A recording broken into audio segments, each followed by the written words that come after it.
श्रद्धेय नारायण रूपी संगत के चरणों में दास का ओम ब्रह्म सत्यम।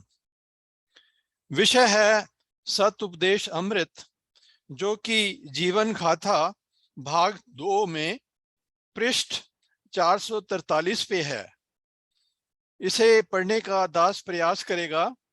गलतियों के लिए संगत से क्षमा की याचना करता हूं।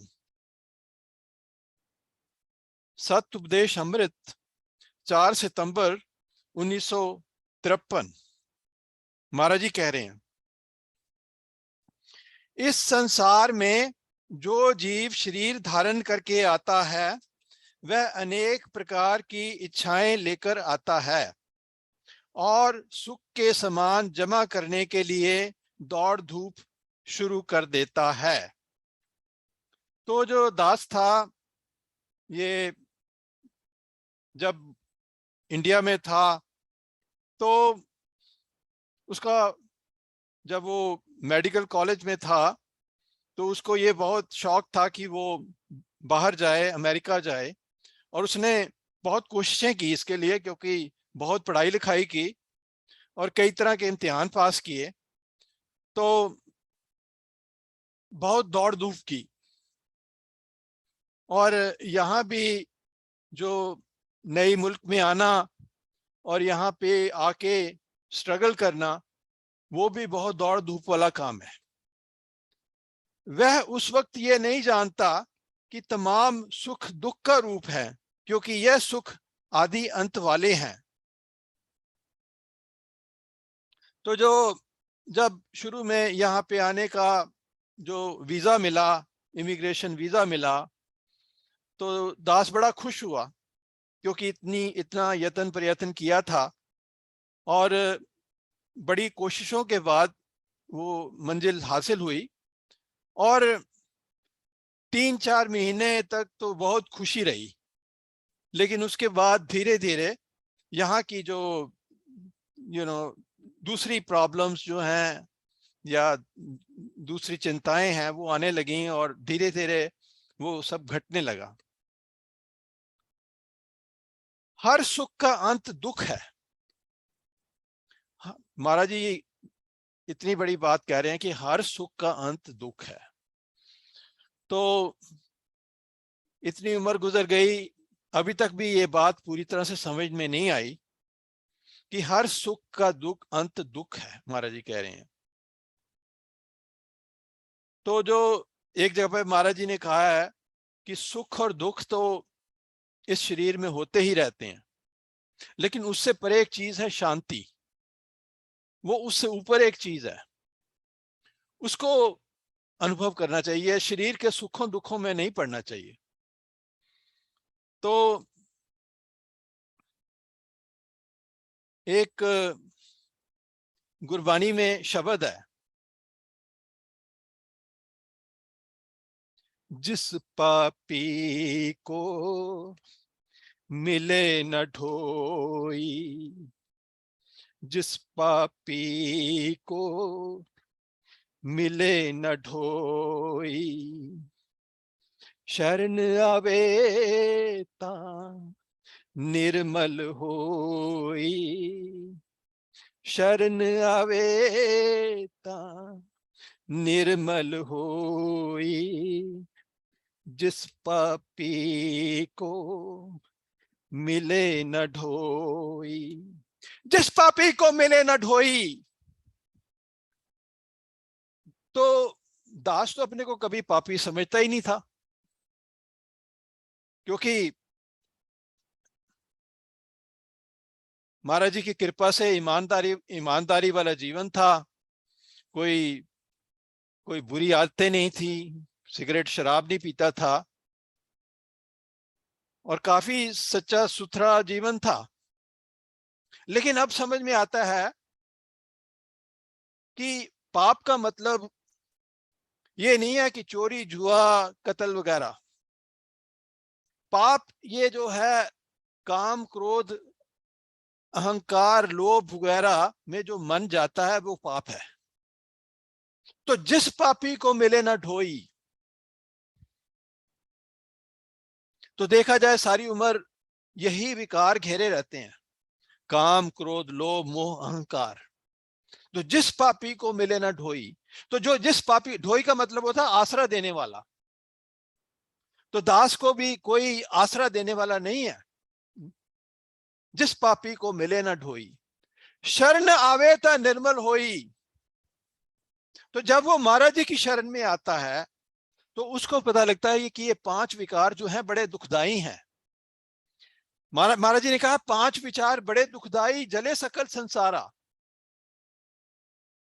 तो ये नहीं है कि पापी सिर्फ वही है जो चोरी, जुआ, कत्ल, रिश्वत वगैरह करता है। ये पांच विकारों में जो घिरा हुआ हर इंसान पापी है। तो वो कैसे इस चक्कर से छूटे, क्योंकि ये इस मन में पांच विकार तो हमेशा ही लगे रहते हैं। तो जब वो महाराज जी की शरण में आता है तो वो निर्मल होता है। आगे कहते हैं, जिस पाना सूखे काष्ठ हरे आ, जिस पाना सूखे काष्ठ हरे आ, जिस पाना ता थल सिर सरे आ, जिस पाना ता थल सिर सरे आ, जिस पापी को मिले न ढोई, तिस पाना सूखे काष्ठ हरिया, तिस पाना सूखे काष्ठ हरिया। जब महाराज जी को प्रसन्न किया जाए, अगर अगर महाराज जी को, जब महाराज जी की कृपा से जब उनको कोई काम किया जाए, उनकी कुछ सेवा की जाए, तो सूखे काष्ठ हरिया, जो सूखी हुई लकड़ी है वो भी हरी हो जाती है। तो अब जो दास था वो एक सूखी हुई लकड़ी की तरह था, एक सूखा हुआ पौधा था। उस पर महाराज जी की कृपा दृष्टि हुई और वो हरा भरा हो गया। तिस पाना था थल सिर सरिया। जब महाराज जी की, इसका इसका मतलब ये है कि जो जब जब गुरु की इच्छा हो, जब गुरु की कृपा हो, तो जो रेगिस्तान है उसमें भी पानी आ जाता है। जो दास था उसका भी जो मन था वो एक रेगिस्तान की तरह था, उसमें कोई प्रभु का प्रेम नहीं था। महाराज जी की कृपा से उस रेगिस्तान में प्रभु प्रेम की जो धारा थी वो बह निकली। तो ये महाराज जी की कृपा है। जिस पापी को मिले न ढोई, शरण आवे ता निर्मल होई। आगे महाराज जी कहते हैं, वह देखता है कि उससे पहले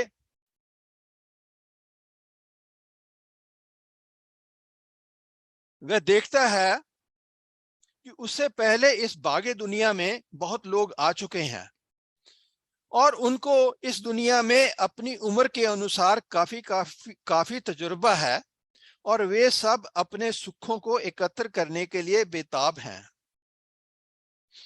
तो ये मुल्क जो है बड़ा ही, जैसे आप, बहुत ही मटेरियलिस्टिक है, जैसा सब, जैसे जैसे आप सब जानते हैं, और लोगों के पास बेशुमार दौलत है और वो सुखों का सामान एकत्र करने में जमा है,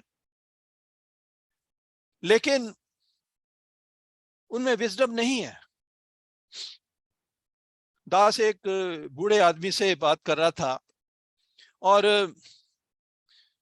महाराज जी कहते हैं किसी बूढ़े आदमी के साथ बात करनी चाहिए क्योंकि उनको जिंदगी का बहुत तजुर्बा होता है। लेकिन ये अमेरिकन बूढ़ा आदमी था और वो कहता है कि मैं बूढ़ा हो गया हूं, लेकिन अब मैं फास्ट कार जो होती है, रेसिंग कार होती है, उसको मैं नहीं चला सकता, इसलिए मेरे को बड़ा अफसोस होता है। तो मैंने अपने मन में कहा कि फिटे मुंह, तेरी इतनी उम्र हो गई है, तेरे को इतना समझ नहीं आया कि जिंदगी में कोई और भी चीज है, सिर्फ फास्ट कार रेस जो स्पोर्ट कार है उसको दौड़ाना ही सब कुछ नहीं है। और तो और एक और मेरे को किसी यहाँ के एक आदमी ने बताया कि उसकी माँ मरने वाली थी, तो उसकी माँ ने या उसकी कोई संबंध, शायद उसकी माँ ही थी जो मरने वाली थी। उसने पूछा कि तेरी आखिरी इच्छा क्या है? तो उसकी माँ ने कहा कि मेरे को थोड़ी सी रेड वाइन पिला दो। अब देखिए कि सारी उम्र निकल गई, इतना नहीं समझ में आया मरने से पहले क्या मांग रही है कि मेरे को थोड़ी सी रेड वाइन पिला दो। तो ये हम हम लोग इतने हम लोग हम लोगों को कम से कम इतनी तो समझ है महाराज जी की कृपा से कि कोई सिर्फ रेड वाइन पी लेना या स्पोर्ट कार दौड़ा लेना यही सब कुछ नहीं है।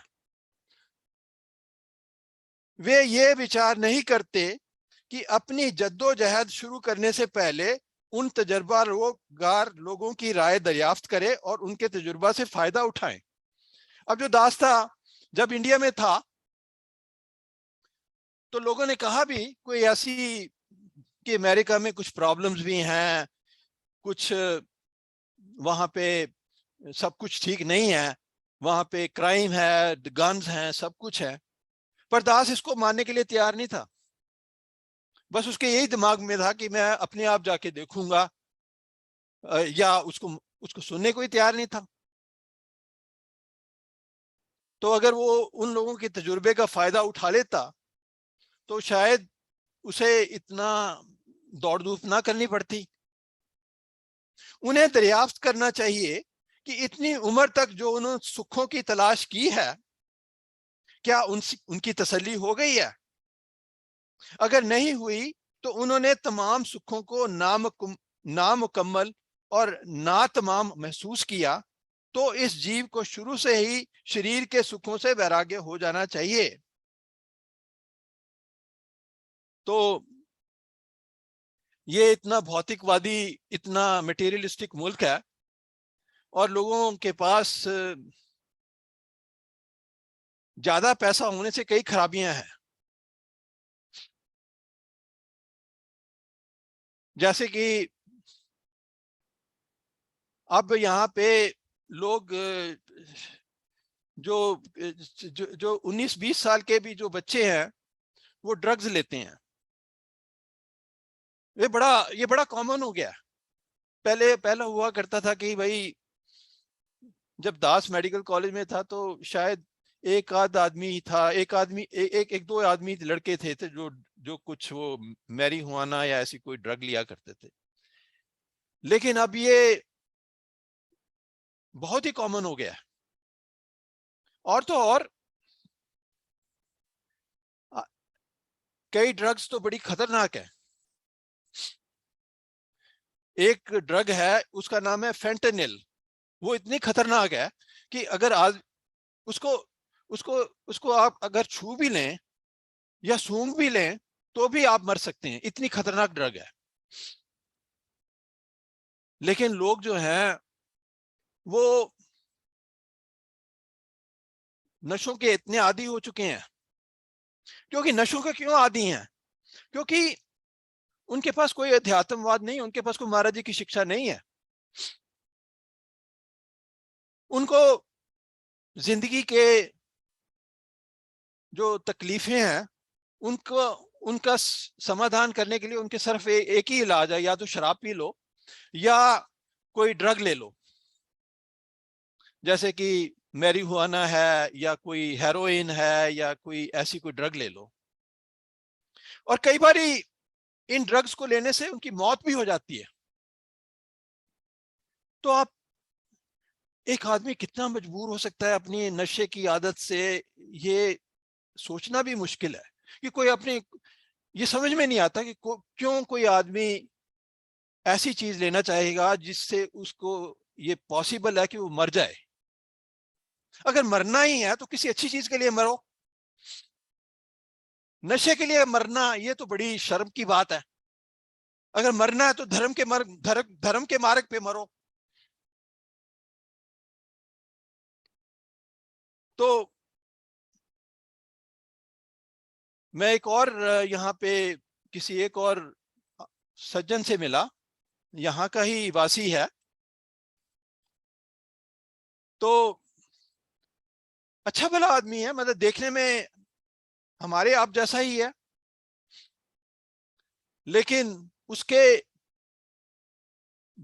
लड़के की उम्र 20 साल की थी और उसने नशा किया, वो मर गया। अब परिवार वालों को भी, लोगों को मैं बताने में शर्म आती है कि उनके लड़का जो है, कोई पूछे कि भाई तुम्हारा लड़का 20 साल का था, कैसे मर गया, तो वो कैसे बताए कि भाई मेरा लड़का नशा करता हुआ मर गया। और ये आपको सुन के हैरानी होगी कि ये बात कोई ऐसी नहीं है कि सिर्फ कोई किसी खराब एरिया में ही है। यहाँ पे जो अच्छे अच्छे एरियाज भी हैं, जहाँ पे अच्छे समझदार लोग रहते हैं, उनके बच्चे भी इन नशों के शिकार हो रहे हैं। तो देखिए, ये जो महाराज जी की शिक्षा है वो कितनी कीमती है। हम लोग शायद इसकी कीमत नहीं जानते, और दास तो बिल्कुल उसकी कीमत नहीं समझता था, क्योंकि घर की मुर्गी दाल बराबर होती है, ऐसी एक कहावत है। और दास ने इसकी कीमत को कभी नहीं समझा। अब इस उम्र में आके समझ आने लगा कि कितनी कीमती चीज हमें महाराज जी ने दी है। और तो और इस अंधेरे से भरे मुल्क में महाराज जी ने यहाँ पे भी सत्संग चला दिया। अब बताइए, इससे ज्यादा उनकी क्या कृपा हो सकती है कि उन्होंने उन्होंने सब सुखों का सामान दिया। मैं तो यही मानता हूं, दास तो यही मानता है। कई लोग कहते हैं कि हमारे बाबूजी कि मेरे बाबूजी, जो मेरे पिताजी थे देवराज थे, उनकी बड़ी तरक्की होती रही सारी उम्र। और कई लोग समझते हैं कि वो अपनी अपनी समझदारी की वजह से इतने कामयाब हुए। दास ये बात बिल्कुल नहीं मानता। दास ये मानता है कि उनके पीछे महाराज जी की कृपा थी, 100% महाराज जी की कृपा थी। और महाराज जी ने सिर्फ उनका संसार, उन्होंने उन्होंने इस संसार का भी उद्धार कर दिया और आगे का भी उद्धार कर दिया। अब इतने बड़े, हमारी तो बहुत बड़ी किस्मत थी, हमारी तो लॉटरी लग गई कि उनकी शिक्षा मिली।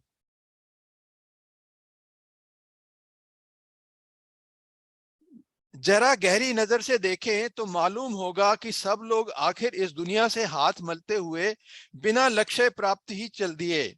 उनकी मुरादें इन दुनियावी चीजों से नहीं पूर्ण हुई। तो जो इस मुल्क में आया है, अगर वो इतनी बात भी नहीं समझ पाता तो वो महामूर्ख है।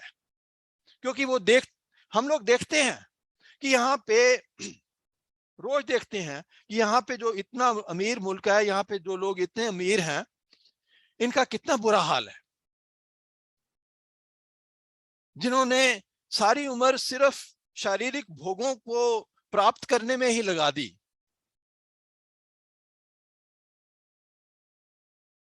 और ये दुर्भाग्य की बात है कि हम हिंदुस्तान वाले इन लोगों की इन लोगों की नकल करते हैं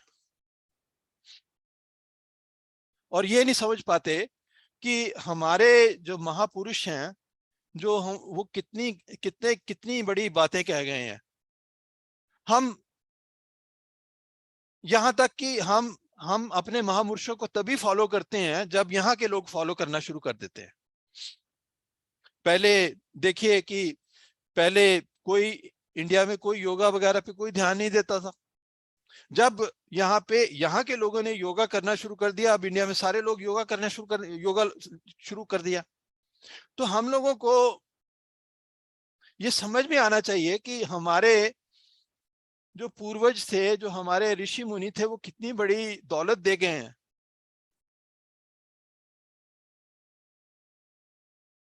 आखिर तमाम जीव क्या अमीर, क्या गरीब, क्या आलम, क्या जाहिल, क्या राजा, क्या भिखारी, सभी पछताते हुए गए। सच्ची खुशी किसी को ना हासिल हुई। जो ही उम्र 50 से ऊपर होती है, इंद्रियां जवाब देने लगती है। उस वक्त एहसास होता है कि इच्छाएं तो खत्म नहीं हुई, ये शरीर ही खात्मे पर पहुंच पहुंच गया है। इसी देखा देखी में सब लोग एक ही रास्ते पे चले जाते हैं। यही अज्ञान है, यही माया है। इसी को भेड़चाल कहते हैं। सारी दुनिया भेड़चाल में लगी है। जो यहाँ पे भारतीय आता है, वो वो क्या देखता है कि भाई दूसरे इंडियंस के पास बड़े बड़े मकान हैं, बड़ी अच्छी शानदार कारें हैं, बड़े बड़े बड़े बड़े बैंक बैलेंसेस है। वो भी देखा देखी इसी रेस में शुरू हो जाता है। वो इस बात की समझने की कोशिश नहीं करता कि इन मतलब या कम से कम इस मुल्क में आके तो इतनी समझ में आ जानी चाहिए कि इन चीजों को प्राप्त करने में कोई सुख नहीं है। तो वक्त समाप्त हो रहा है, तो दास आखिरी पैराग्राफ पढ़ के खत्म करेगा। चाहिए तो यह था कि जीव इस भेद को समझते और विचार द्वारा निर्णय करते कि सत्य क्या है और असत्य क्या है।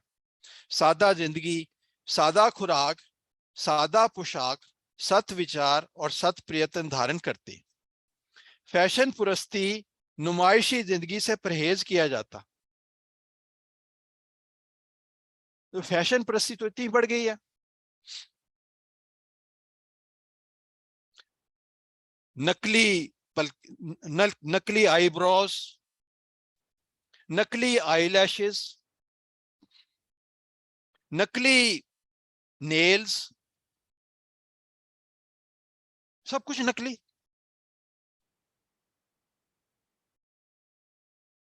और पुराने जमाने में होता था कि ज्यादा से ज्यादा एक घर में एक क्रीम हुआ करती थी या पाउडर होता था, वो भी नहीं हुआ करता था।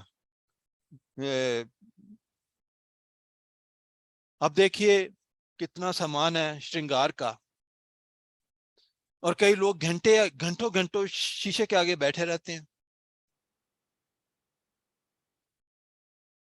निष्काम रूप से दूसरों की सेवा में अपना जीवन अर्पण किया जाता, अपनी अजीज से अजीज वस्तु पर सेवा में लगाई जाती। इस तरह बुद्धि को शुद्ध करते हुए पवित्र जीवन को अपनाते और अपने को आपको ईश्वर परायण करते, ताकि दुनिया का सफर खत्म होता और असली मुकाम या हकीकी खुशी हासिल होती। ईश्वर सबको सुमति देवे। तो महाराज जी कह क्या रहे हैं और हम क्या कर रहे हैं?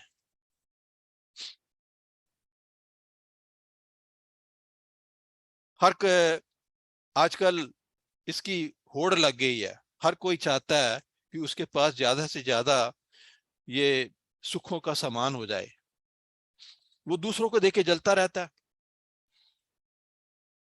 वो टेलीविजन पे देखता है कि लोगों के पास इतनी बढ़िया कारें हैं, इतना बड़ा ये है, वो सब लेना चाहता है। यहाँ पे मेरे एक फ्रेंड ने बताया कि उसके बेटे ने $250,000 की कार खरीदी है। अब आप बताइए, $20,000 में बड़ी अच्छी कार आ जाती है। कोई कोई क्यों खर्चना चाहेगा $250,000 एक कार पे? सिर्फ इसीलिए ताकि उसका अहंकार बढ़े कि मैं ऐसी बढ़िया कार चला रहा हूं जो दूसरों के पास नहीं है। और वो क्या कर रहा है? अपना अहंकार ही बढ़ा रहा है ना। तो महाराज जी तो कह रहे हैं कि अहंकार एक विकार है, उसको तू बढ़ा रहा है, तो तू अपने को मुसीबत में डाल रहा है। उस अहंकार को कम करना है, तू अहंकार को कम करने की बजाय बढ़ा रहा है। एक बहुत बड़ा एक बड़ा शानदार मकान ले लिया। अब अहंकार ये है कि मेरे पास इतना शानदार मकान है जो दूसरों के पास नहीं है। तो क्या हो रहा है? उससे उसका अहंकार बढ़ रहा है।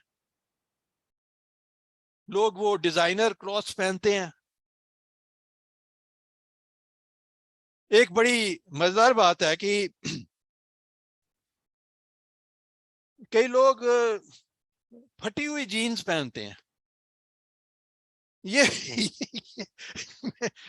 मेरे को तो लगता है कि दुनिया एक पागल खाना है। देखिए, पुराने जमाने में तो यही समझा जाता है कि गरीब आदमी फटा हुआ कपड़ा पहनता है, लेकिन अब पता चला कि अमीर आदमी जो है वो फटा हुआ कपड़ा पहनना चाहते हैं शौक के रूप में। तो तो बताइए, इससे बड़ी ये ये ये क्या माया रच दी है तूने। तो तो इसी के साथ दास अपना वाणी को विराम देगा। कोई किसी गलती के लिए दास क्षमा की याचना करता है। ओम ब्रह्म सत्यम सर्वधार।